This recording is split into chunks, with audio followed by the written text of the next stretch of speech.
In any city, in any country, go to any mental institution or halfway house you can get yourself to. Get the front receptionist's attention and ask to visit someone called.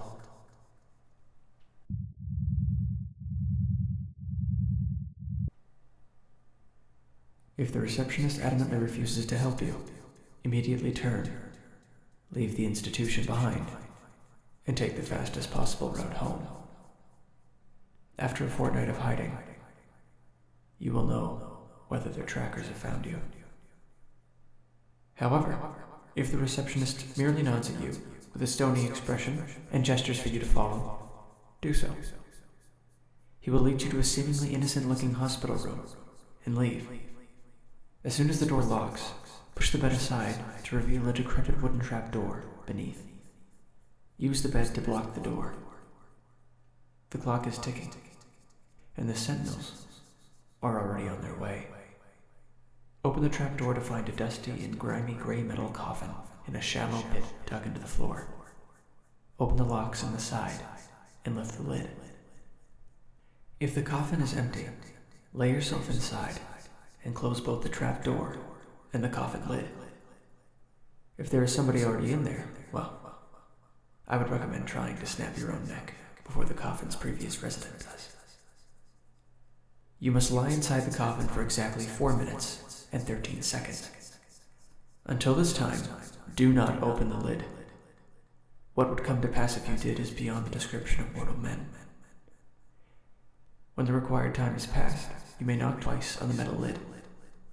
If there is no answer, knock thrice more.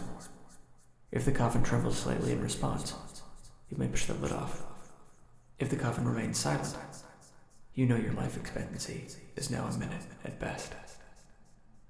Push the lid aside to emerge in what seems like the dark, blasted remains of a bizarre underground machine shop.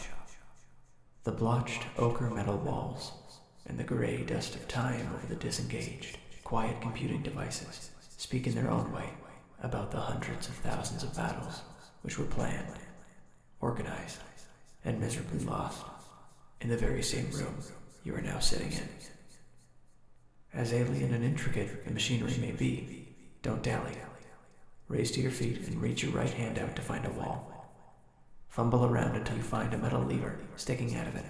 It's roughly at your shoulder level.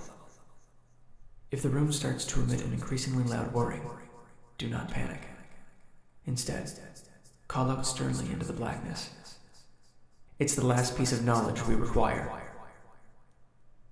It's the last piece of knowledge we require. If the whirring dies down, continue your search. If it doesn't, the machinery will engage in their last integration routine, with you as their target. When you find the switch, throw it.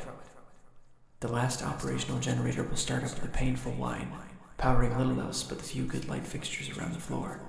In the core of the still dim room, you will see a huge brass-colored and impossibly complex mechanical device, which most closely resembles a crossover between an opulent metal throne and a Victorian-era life support system. Amidst the zigzagging tubes, pipes, valves, cogs, and plates, you can see a gaunt and humanly frail corpse, barely clinging onto its life. As intimidating as the throne may be, enter the creature's presence, and matter-of-factly utter the query: who scattered them for the first time?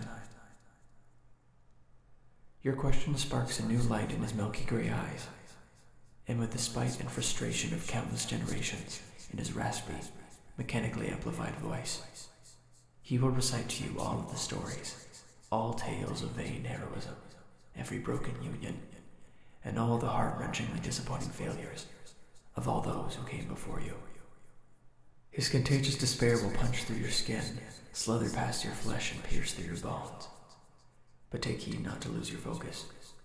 He is still their slave, and his corrupted side will readily consume you, if given the opportunity.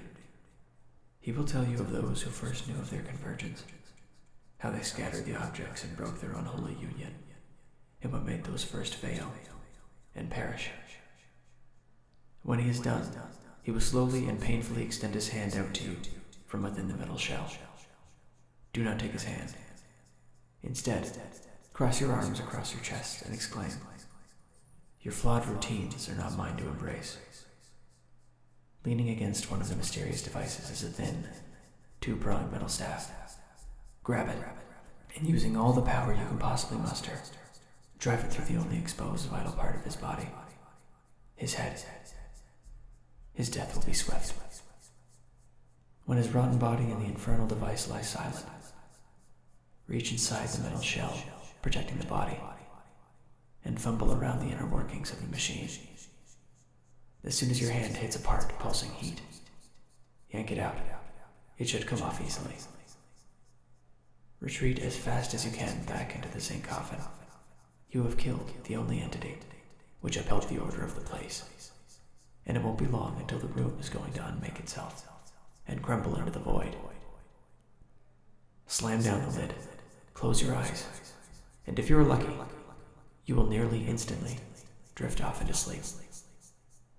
You will wake up in your own home, in your own bed, tightly hugging a warm chunk of metal to your chest. You would be wise to get rid of the coffin around you at earliest opportunity. It evokes awkward questions. This corrupted golden gear is the Object 68 of 538. You now know how your predecessors failed. Now it's your responsibility to make sure their errors are not repeated.